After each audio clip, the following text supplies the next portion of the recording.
Chers internautes de l'ODJ Maroc, bonjour. Voilà encore l'émission Axiom qui vous est présentée par Faouzia Barach-Bousquet. Nous avons remarqué que vous êtes de plus en plus nombreux sur cette plateforme. Nous avons des followers un petit peu partout, pas seulement au Maroc, mais aussi en France, en Irlande, aux USA, en Allemagne, en Italie, en Espagne, au Portugal, surtout là où il y a beaucoup la communauté MRE. Nous avons des statistiques qui nous le prouvent et ça nous fait très plaisir. En tout cas, on vous remercie aussi de partager cette émission.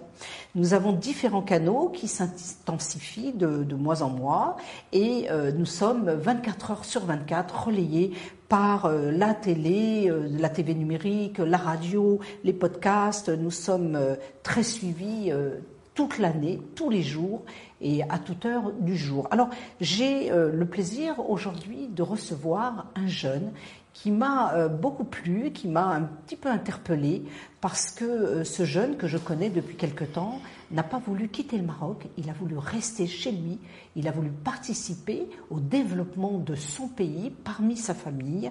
J'ai le plaisir de recevoir Samir qui est le patron de la société Innova. Tu es un Rodani.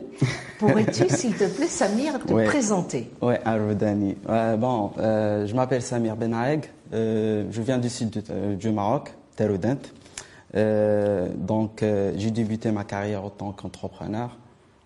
C'est un choix qui était un peu... On peut dire que c'est un choix qui est un peu difficile, surtout dans cette période-là.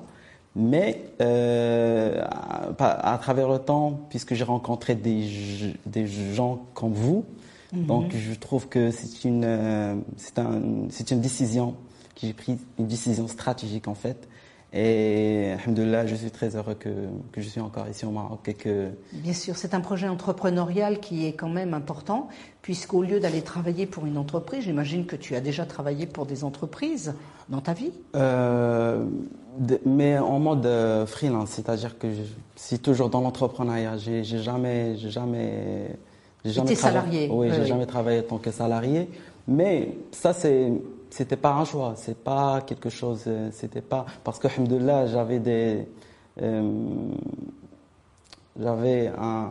c'était mon père qui m'a inspiré de prendre cette décision parce que même lui, il a sa carrière, c'est un peu différente, c'est atypique. Ouais. Il faut savoir que le freelance aujourd'hui, c'est un nouveau statut qui intéresse beaucoup les jeunes. Oui.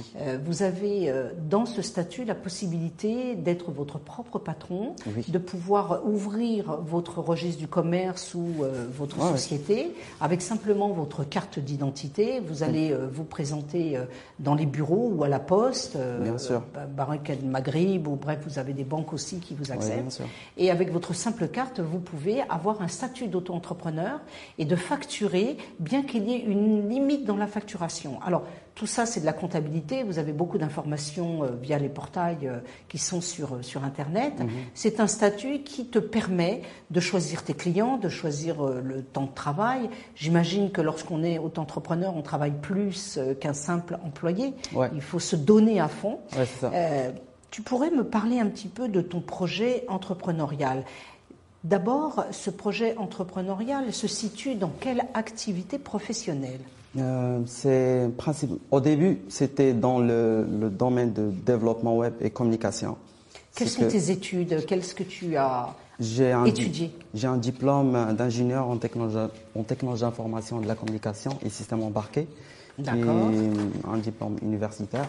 Et je l'ai obtenu en 2017.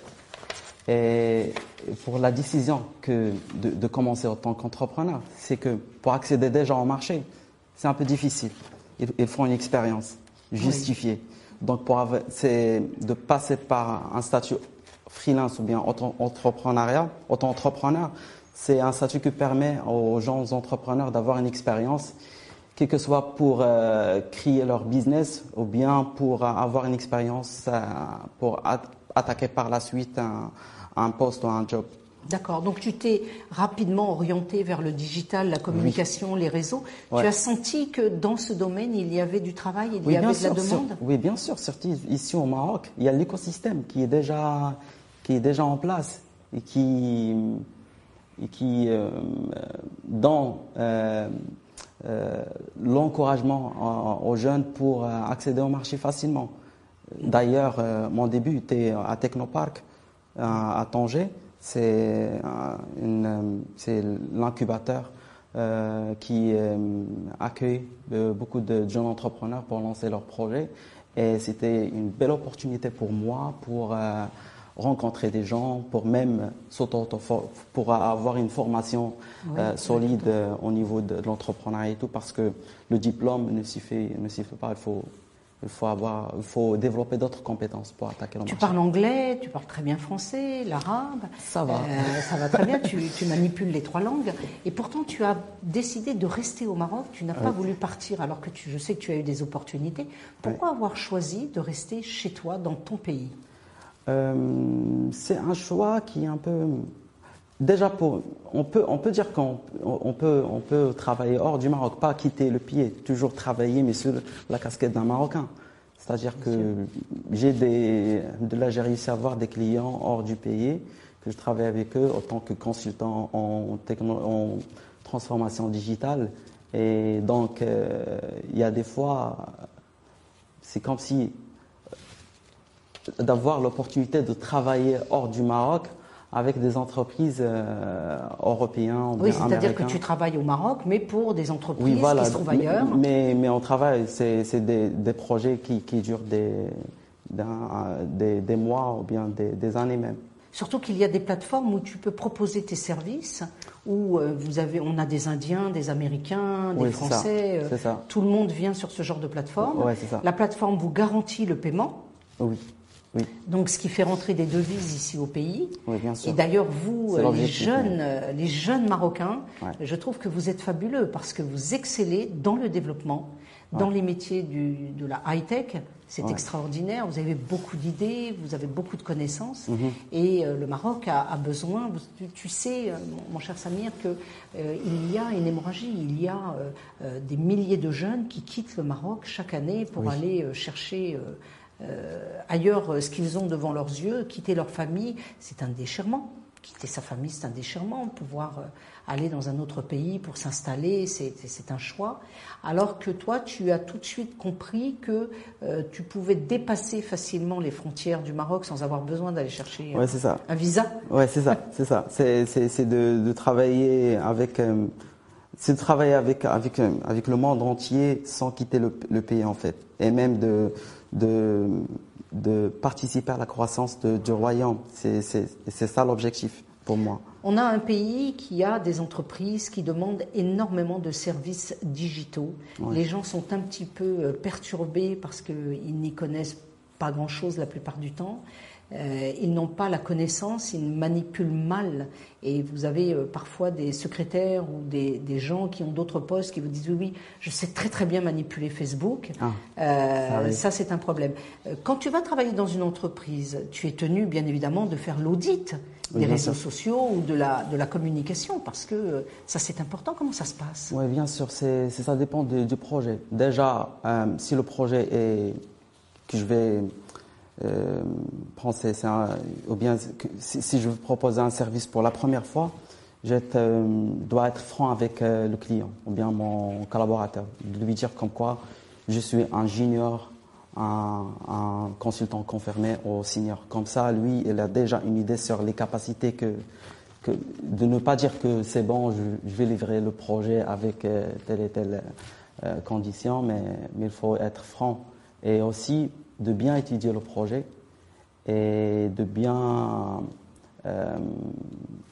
cerner l'attente du patron, savoir exactement où il veut aller. Oui, c'est ça. Parce que c'est un budget, ce sont des budgets. Ouais, c'est ça. Tu as des fois des factures qui dépassent les 100 000 dirhams. Oui, ça arrive. Tu peux justement gagner de l'argent. Donc, c'est ça. Auto-entrepreneur, au début, c'est très bien, mais après, j'imagine que tu passes, et toi-même tu l'as fait, en SARL. Ouais, tu es obligé ensuite, parce que le chiffre d'affaires dépassant les 50 000 ou les 100 000 dirhams, tu es obligé d'aller vers...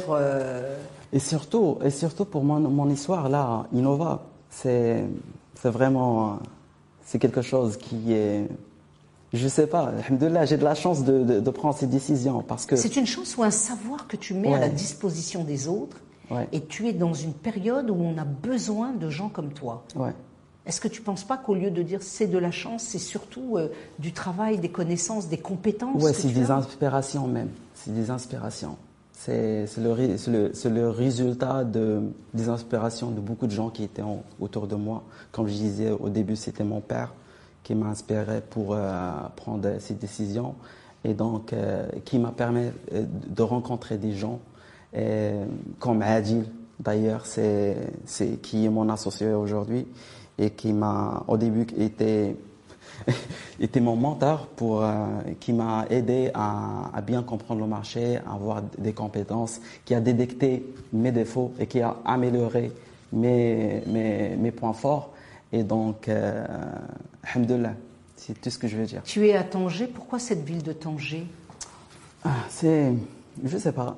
Pour moi, ici au Maroc, les villes sont les mêmes. Oui, mais tu es Il n'y a pas un différent. de Taroudanne. De Taroudanne, ouais. Qu'est-ce que tu fais à Tanger en sachant que tu viens de Taroudanne? Qu'est-ce qui t'a amené à aller là-bas? Oui, en fait, au début, quand j'ai débuté mes études, j'avais une phobie pour les villes qui sont un peu comme Casablanca, qui est dans la taille de Casa, Rabat, Tanger, Fès. Donc, j'ai pris la décision d'effectuer les stages dans ces villes-là. Lesquelles? Comme Casablanca, par exemple. D'accord. Parce que à Taroudanne, quand on dit Casablanca, c'est une ville où il y a beaucoup de monde, où les gens ils sont Oui, c'est une occupés. capitale économique. Oui, voilà, bien sûr. mais nous, on a cette idée-là que Casablanca est une ville qui est différente. Il faut être très, très fort pour travailler là-bas. Il y a une concurrence qui est acharnée Oui. et il faut c'est ça. trouver sa place. Oui, et faire sa des place. concurrences dans tous les secteurs et dans tous les domaines, même pour même pour commencer les études, c'est difficile. En tant que présidente d'association, j'ai beaucoup visité Taroudanne, j'y vais très souvent. Jacques Chirac d'ailleurs, il restait très souvent, il était souvent à l'hôtel La Gazelle. Oui. J'ai beaucoup aimé cette ville, elle m'a inspirée, c'est vraiment une ville extraordinaire, Taroudanne. Je recommande à toutes les personnes qui sont à l'étranger, si vous venez au Maroc, vous devez absolument visiter Taroudanne. C'est une ville très inspirante et extraordinaire avec une population qui adore le vélo. D'ailleurs, on voit beaucoup de vélos. Oui, beaucoup. Aujourd'hui à Paris, il y a beaucoup de vélos et de trottinettes, mais déjà à Taroudanne, depuis des centaines vélos. d'années, il y avait déjà des vélos. À chaque maison, il y a au moins 3 vélos. Au moins 3 vélos. Oui. Ce sont de bons cyclistes et je suis sûre que le Tour de France trouverait certainement de bons champions à Taroudanne. Il y a des athlètes en tout cas, on y là-bas. mange très bien et la ville est vraiment merveilleuse. Les gens sont d'une gentillesse. D'ailleurs, les Marocains sont gentils. Moi, je m'en suis aperçu. Le peuple marocain est un peuple très accueillant et très gentil. Alors ça, c'est une petite aparté que je fais pour ceux qui vont venir visiter le Maroc. J'ai toujours pensé que dans ces villes du Sud où il y avait énormément de jeunes, il serait bon un jour que l'on puisse monter des écoles digitales de développeurs, de manière à pouvoir donner du travail à ces personnes qui parfois sont obligées, comme toi, de quitter leur ville pour trouver ailleurs ce qu'ils n'ont pas chez eux. Donc, un projet pour former ces jeunes Roudanais qui se trouvent dans ce sud, de pouvoir les orienter vers ces métiers, car ils ont la volonté, ils ont l'intelligence de le faire et pour ça ils ont juste besoin que des structures puissent se monter. Alors on a un projet entrepreneurial, ça marche très bien, on reformule un petit peu, tu as eu un mentor, ton père t'a beaucoup inspiré, t'a beaucoup poussé, t'a beaucoup aidé, tu es une graine de patron, tu auras demain des employés qui travailleront avec toi. Oui. Mais l'autre côté de la lune, ce sont des problèmes. On n'est pas auto-entrepreneur comme ça, ce sont des sacrifices. Alors, quels ont été justement les sacrifices que toi-même tu as dû faire? Les vacances, l'argent. Déjà pour les vacances, moi j'ai reporté les vacances. Depuis combien de pour plus temps, tard. depuis combien d'années tu reportes tes vacances? Depuis un bon moment, depuis 2012. Depuis 2012. La dernière fois où j'ai eu mes vacances, c'était quand j'ai eu l'occasion d'aller faire la Umrah. Donc très bien, c'était la dernière fois, c'était depuis 2012. Donc voilà. Et après, il y a que du boulot, du travail. C'est quel que soit dans l'auto-formation ou bien dans des mini-projets en offline ou des projets pour des clients. D'accord. Quand tu rencontres un client, quand il te voit pour la première fois, il a affaire en face de lui à un jeune. Alors il se dit, si c'est un jeune, il doit être certainement très, très développé ou très au courant de ce qui se passe dans les réseaux sociaux. Les réseaux sociaux, ça change. Comment tu fais ta formation? Tu dois toujours certainement te remettre en jeu, de Oui. reformer. Comment ça se passe pour toi? Pour garder la veille technologique, en fait, moi ce que j'utilise, c'est soit de suivre des pages, bien de s'abonner à des newsletters. Oui, ce sont des bons des conseils. hashtags. Ou des hashtags. Moi dans ma veille technologie, en fait, c'est de lire que les gros titres. Et s'il y a un sujet qui m'attire, donc je cherche les détails. Tu es curieux de nature pour savoir un peu ce qui se passe? Oui, beaucoup. Tu as toujours été curieux? Oui, dès le début. Dès le début? Oui, dans le plus jeune âge. Quand tu étais à l'école, quelles étaient les matières où tu excellais? À l'école, j'étais un peu différent. J'étais moyen dans toutes les matières. Mais en fait, j'ai détecté que quand je travaille dans le terrain, je suis un bosseur.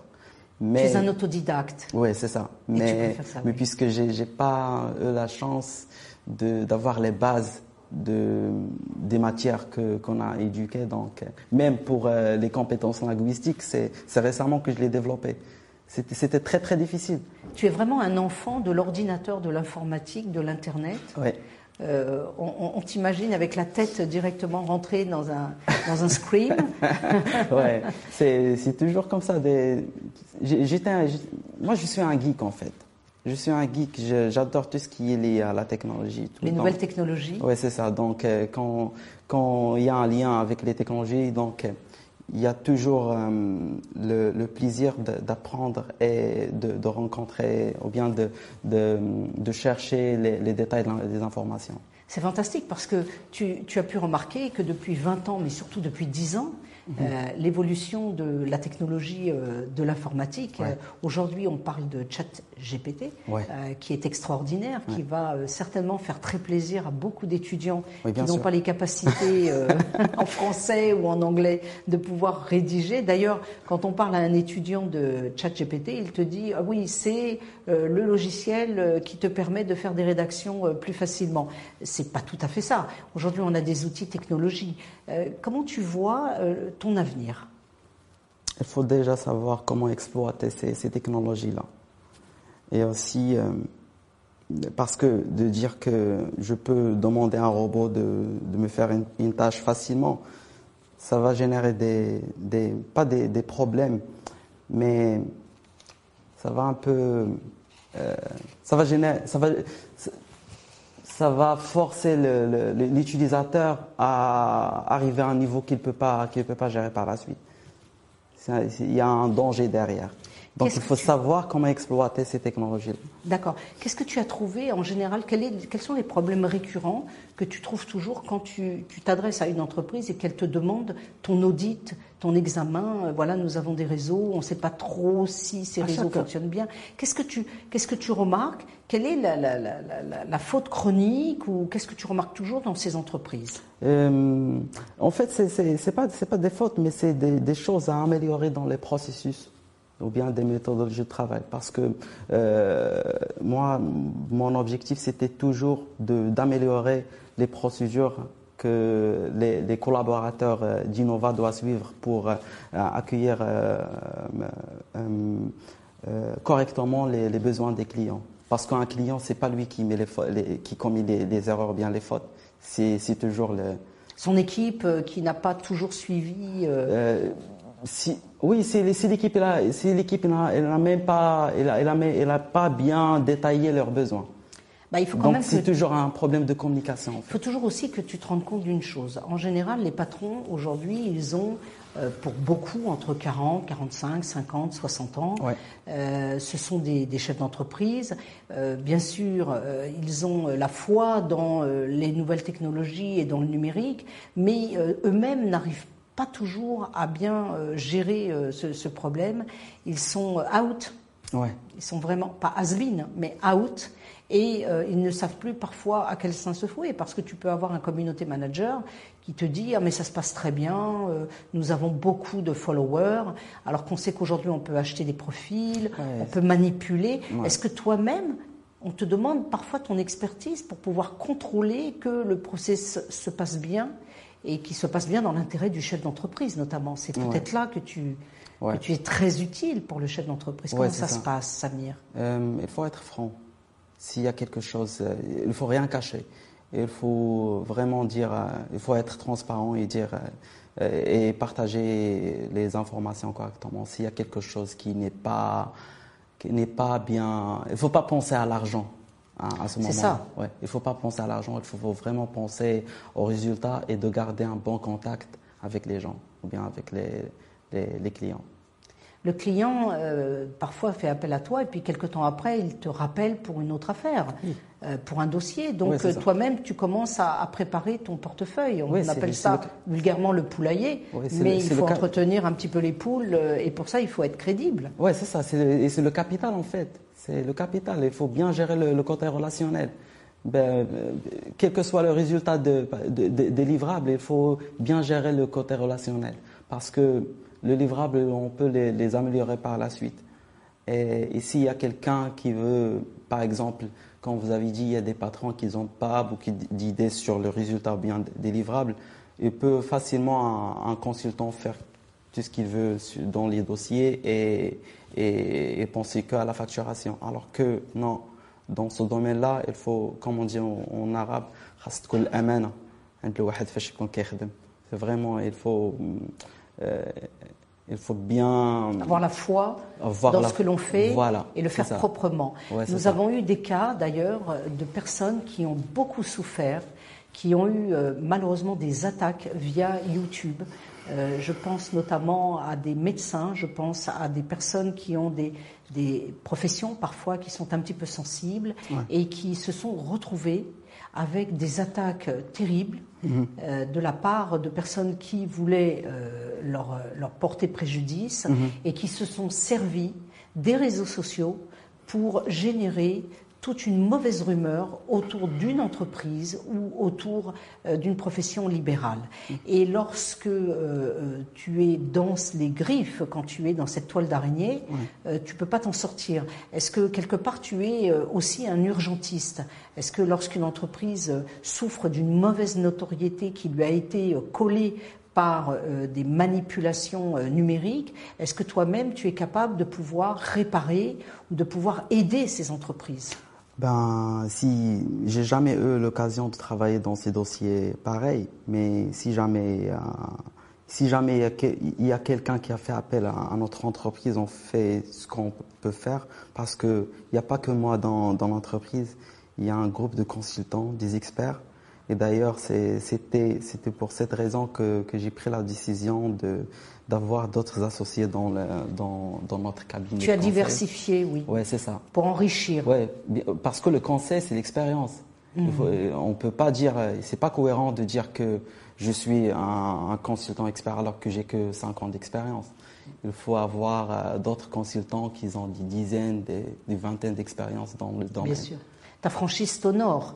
Le fait d'être franc, de dire voilà, quand je ne peux pas gérer un département, j'ai les personnes parce que je me suis encadré de professionnels qui sont peut-être plus seniors que moi et qui sont capables de pouvoir gérer.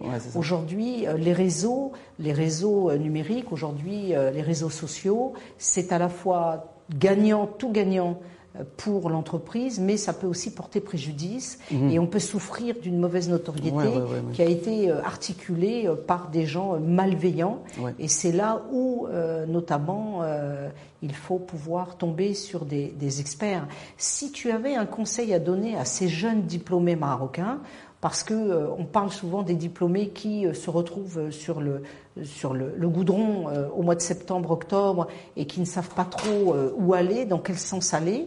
Est-ce que toi-même tu aurais un conseil à leur donner? Le conseil que je veux dire, c'est tout simplement, c'est de chercher à apprendre, parce que c'est pas que les diplômes C'est pas que les diplômes qui décident que le lauréat c'est bon, il a كما كنقولوا قطع الواد ونشفوا رجليه. C'est pas que le diplôme c'est que le début. Ben justement, donne un message en arabe à tous ces jeunes diplômés et dis-leur ce qu'il faut faire quand on sort de son université. Ce sera le mot de la fin. هو اللي غادي نقول كيكون عند الواحد دو شوا هي انه يعني يقلب على البوست اللي هو كيرتاح فيه، ما يقلبش على الصالير في الاول، يقلب انه يبدا ويقرا اون ميم طون، يعني ياخذ يعني دي فورماسيون على حسب الدومين ديالو، دي فورماسيون ماشي باش ياخذ اتيستاسيون بلا راس على الكور، ولكن دي فورماسيون اللي تسيرتيفي فيهم، اللي كيسيرتيفيو لي كومبيتونس ديالو، ياميليوري لي كومبيتونس لينغويستيك ديالو، لي سوفت سكيلز ولا هارد سكيلز، يعني الريلاسيونيل ولا كيفاش يتواصل مع الناس، كيفاش يتعامل، يعرف لي برينسيپ ديالو، يبينهم هو راسو، يكون بينه وبين راسو واضح ويعرف لي برينسيپ، حيتاش لي برينسيپ هما اللي غادي يوصلوا فين باغي. سينون الا غادي ياخذ الطريق ديال الانتربرونيا خاصو يختار راسو واحد المونطور اللي يكون معاه، واحد اللي غادي يوريه الطريق اللي غادي يمشيو ليه الخايبه والزوينه كيف ما كنقولوا. وراه كاينين مؤسسات الحمد لله هنا في المغرب اللي دارين الواجب ديالهم، الواحد خصو يقلب في الانترنت وراه غادي يلقى الحاجه اللي محتاجها. شنو نقدر نقول؟ On peut te joindre sur un site web si on a besoin de toi. Quel est ton site web, ton adresse de site web et tes réseaux? C'est innova.ma, tout simplement. INOVA.ma, oui. Avec tous les réseaux sociaux. Oui, il y a tous les. D'ailleurs, c'est rien que le numéro de téléphone, c'est mon numéro de téléphone, donc elle peut me contacter directement. Très bien. Quel est ton numéro de téléphone sur lequel on peut te contacter? C'est 0707 01 0004. C'est très facile à retenir. En tout cas, je vous remercie pour cette émission. Nous avons eu le plaisir de recevoir Samir. Nous sommes sur la plateforme l'ODJ TV, c'est l'émission Axiom, qui est présentée par Faouzia Baraj-Bousquet et qui a bien sûr toujours le plaisir de recevoir ces jeunes Marocains qui sont là pour donner de bons conseils. On vous remercie et puis à la prochaine. Au revoir.